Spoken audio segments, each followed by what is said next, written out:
पंडित जी क्या कहेंगे, राकेश टिकैत की पकड़ी उछाल दी गई, वहाँ पर राकेश टिकैत ने यह कहा कि नए नए हिंदू बने हैं और ये नफरती है। जस करनी तस भो कहूँ दाता, नरक जात में क्यों पछताता। जिस दिन राकेश टिकैत ने हमारे नेता बैरिस्टर असदुद्दीन ओवैसी पे उंगली उठाया था, उसी दिन इसकी जमीन खिसक गई। अरे आप अपने आप को नेता समझ रहे? आपको नेता किसने बनाया? जब आंदोलन चल रहा था, हिंदुस्तान के तमाम बिरादरी के लोग, खास करके मुस्लिम समाज के किसान लोग पूरी ताकत के साथ आपके साथ खड़ा था, लेकिन आपको गलतफहमी हो गई कि मैं नेता, मेरा समाज मेरे साथ। अरे आपके कहने पर तो एक वोट डाइवर्ट नहीं हो पाया। जहाँ के आप रहने वाले हो, वहाँ जिसके समर्थन में आप वोट डलवाना चाह रहे थे, उसको वोट नहीं डलवा पाए। दिल्ली में हम चुनाव लड़ने आते हैं, 2 सीटों पे हम चुनाव लड़ते हैं, और आप हमारे नेता के बारे में आप सब बोलते हो तो भैया जैसा करोगे वैसा बढ़ोगे। विशेष ज़्यादा क्या बोलना है? न ये नेता है ना अभिनेता है भैया, इनका अपना दुकान चल रहा, हमें देश और समाज के लिए सोचना है। लेकिन कौन लोग हैं जो नफरती लोग आ चुके हैं क्या, जो सर्टिफिकेट बांट रहे हैं हिंदू कौन है हिंदू कौन नहीं है? देखिए, जब राम था ना तो रावण था, जब कृष्ण थे तो कंस था। पुलिस की चौकी है तो चोर होगा, लेकिन देश को बचाने के लिए, समाज को बचाने के लिए और संस्कृति को बचाने के लिए उसी समाज के बीच से योद्धा, बुद्धिजीवी, समाज से भी उत्पन्न होते हैं। तो इन नफरतियों का दुकान चलने वाला नहीं है। और जिस तरीके का कार्य वर्तमान में ये लोग कर रहे हैं, चाहे वो हरियाणा में दुकानदार को मारा जा रहा हो, आगरा में मारा जा रहा हो जाति पूछ करके, ठीक है, नैनीताल में जो घटना घटी वो निंदनीय थी, मैं उसका पुरजोर विरोध करता हूँ, उसे तो फांसी पे लटका देना चाहिए। कोई समर्थन नहीं कर, क्योंकि बलात्कारी का समर्थक मैं नहीं, चाहे मुसलमान हो चाहे हिंदू हो, कोई भी हो, बलात्कारी को पीसे पीस काट दिया जाए फिर भी कम है। लेकिन हम लोग संविधान को मानने वाले हैं, इसलिए संविधान के दायरे में जो सख्त सजा हो सकती उसे मिले। लेकिन ये आज़ादी किसी गुंडे को नहीं मिलता कि तुम अपराध करे एक सलीम खान और तुम पूरे खान पे जो है पथराव करना शुरू कर दो।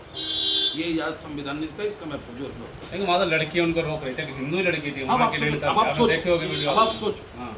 कि एक तरफ वो हिंदू जो पाकिस्तान के आतंकवादियों की मंशा थी, जाति पूछ के मारा, धर्म पूछ के मारा, कपड़े उतरवा के मारे। क्यों? क्या वजह थी? सिर्फ एक ही वजह थी, उस आतंकी की सोच इतनी ही थी कि इस कांड को करने के बाद हिंदुस्तान में गृह युद्ध हो जाए, हिंदुस्तान में सांप्रदायिक तनाव बढ़ जाए। तो ऐसा तो नहीं हो पाया, लेकिन उसी की भाषा का इस्तेमाल ये कट्टरपंथी, ये अंधभक्त लोग कर रहे हैं। ये देशभक्त नहीं हो सकते। देश के प्रधानमंत्री आदरणीय नरेंद्र मोदी जी से और प्रदेश के मुख्यमंत्री योगी बाबा से मैं मांग करता हूं, ऑल इंडिया मजलिस इत्तेहाद मांग करता है कि ऐसे लोगों पे आप कार्रवाई करें। हम राष्ट्रभक्त हैं और राष्ट्रभक्त ही लोग इस देश में रहना पसंद किया जाए। लेकिन नैनीताल के वो हिंदू जो लगातार मुस्लिमों पर अटैक कर रहे थे, वो तो उस लड़की को ही गाली बकने लगे, रेप की धमकी देने लगे। बताओ, हमें नहीं देखते हो आप हमें कितना ट्रोल किया जाता है। तो इसका मतलब ये तो नहीं कि हम रास्ता भटक जाए। अरे बाधाएं कब बांध सकी है आगे बढ़ने वाले को, विपदाएं कब मार सकी है मरकर जीने वाले को। यहाँ तो रोज जीना रोज मरना है, लेकिन अपने तिरंगा के लिए, अपने देश के लिए, बाबा साहब के संविधान के लिए अगर रोज मरना पड़े, रोज सुनना पड़े, रोज गाली सुनना पड़े, कोई फर्क नहीं पड़ता। मैं अपने रास्ता चलता रहूंगा भैया, रमता जोगी या बहता पानी।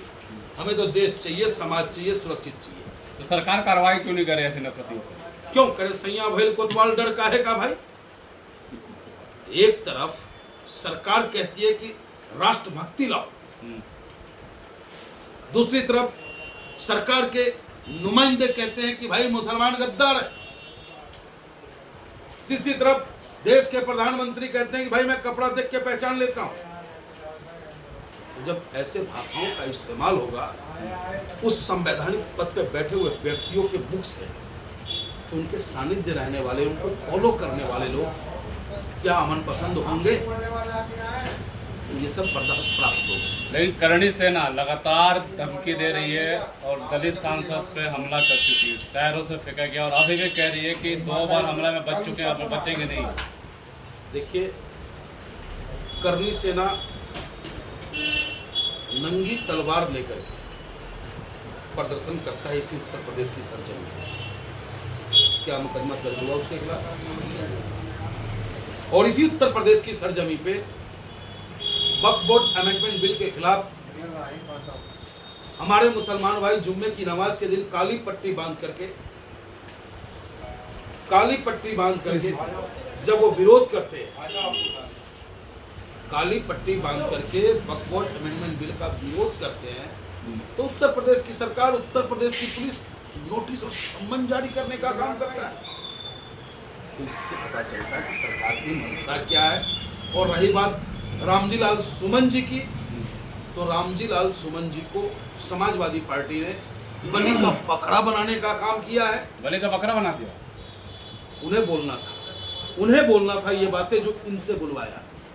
क्या उनके पास ठाकुर सांसद नहीं है? उनकी पत्नी ही ठाकुर परिवार से है, श्रीमती डिम्पल यादव जी। उनसे ही ये भाषण दिलवा देते। धमकी तो अखिलेश यादव को मिल रही है कि घुटने पर लाके रखेंगे।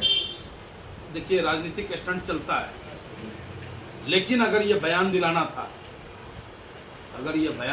था तो उनसे दिलवाते हैं। आपको याद होगा, प्रमोशन में आरक्षण का बिल किसने फाड़ा? ओबीसी ने फाड़ा। ओबीसी कौन था? जसवीर धोबी जो सांसद था आपका, उससे बिल फड़वाया। किसी फॉरवर्ड सांसद से क्यों नहीं फड़वाया गया? तो इस तरह की राजनीति हिंदुस्तान में नहीं चलेगी। हिंदुस्तान भाईचारे से चलेगा, एकता से चलेगा, संविधान से चलेगा। और आपके चैनल के माध्यम से आदरणीय अखिलेश यादव जी से भी कहना चाहता हूँ कि ठीक है, आपकी पार्टी ताकत में है, लेकिन ताकत में आप तभी आए हो जब उत्तर प्रदेश की आवाम ने आपको वोट दिया है। और जितनी ताकत के साथ आज आपका कार्यकर्ता रामजी लाल सुमन को दलित वर्सेस करनी सेना बनाने में लेकर के सड़कों पे उतरे हो, उससे 54वीं वक्फ बोर्ड अमेंडमेंट बिल के खिलाफ भी उतर जाते साहब।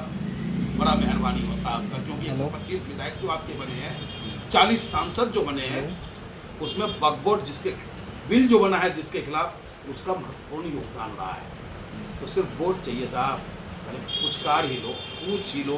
ठीक है, आजम साहब को आपने नहीं पूछा, सोलंकी को नहीं पूछा, लेकिन आज पूरे हिंदुस्तान के मुसलमानों की नजरें इन सेकुलर पार्टियों पे थी। लेकिन बेटा कोई था हिंदुस्तान में जो आधी रात को चीखता और चिल्लाता है और देश के तानाशाह सरकार के सामने आंखों में आके डाल करके बिल को फाड़ देता है। वो मेरा बेटा आ जाएगा तू आराम से। अच्छा, तो वैसे तो लगातार लाइट भी बंद कराई आराम थी, से आ जाए, क्या घर पहुंच कर मुझे फोन कर लगातार दिया, क्लोज कर मैं रहा काम है। में ये साबित करता है जिस तरीके से देश के प्रधानमंत्री आदरणीय नरेंद्र मोदी जी के कहने पे लोगों ने तालियां बजाई। मेरे नेता के अपील पे हिंदुस्तान अंधकार में डूब गया। तो ये साबित करता है कि हिंदुस्तान अब बैरिस्टर असदुद्दीन ओवैसी साहब को अपना नेता स्वीकार कर चुका है। अच्छा पंडित जी, लास्ट में जो जातिगढ़ जनगणना जो आदेश दिया प्रधानमंत्री ने, कहा जा रहा है राहुल गांधी अखिलेश यादव की जीत है, लगातार मांग करेंगे, ये कौन सा स्टैंड है लगातार? देखिए, खुद का पीठ थपथपाना इन लोगों से सीखा जाए। सरकार की मंशा ठीक है कि उसने जाति जनगणना कराने की बात की, उसका मैं स्वागत करता हूँ, लेकिन उस बारीकी में कभी जाके आपने देखा है? कल तक जो भी पार्टियां जातीय जनगणना की मांग कर रही थी, तो जो भाजपा चाहती थी कि मुसलमानों में भी जाति का जनगणना हो, उस पे सब चुप था। लेकिन आज भाजपा ने जाति मुसलमानों में भी खोल दिया और इसका देखेंगे आने वाले समय में आपको राजनीतिक परिदृश्य आपको बदलता हुआ। ये वही लोग थे नितिन गडकरी जो कहते थे जो जाति की बात करेगा उसको लात मारी जाएगी, इनका डीएनए जाति की बात करने वालों का डीएनए कुछ और है। आज प्रधानमंत्री कहने में सब तारीफ कर रहे हैं उनकी। देखिए, भाजपा का कथनी और करनी में सदैव अंतर रहा है। भाजपा का उत्पत्ति कहाँ से होता है? आरएसएस से होता है, गोलवलकर साहब के सिद्धांतों से होता है, वीर सावरकर के सिद्धांतों से होता है। लेकिन सुविधा अनुसार ये अपने सिद्धांतों से समझौता कर लेते हैं। कभी कश्मीर में अलगाववादी से सरकार बनाते हैं, कभी आसाम में अलगाववादियों से सरकार बनाते हैं, कभी मणिपुर मिजोरम में अलगाववादियों से सरकार बनाते हैं, और जब इनको अपना ताकत प्राप्त हो जाता है तो वो ठोकर देने का काम करते हैं। ठीक है।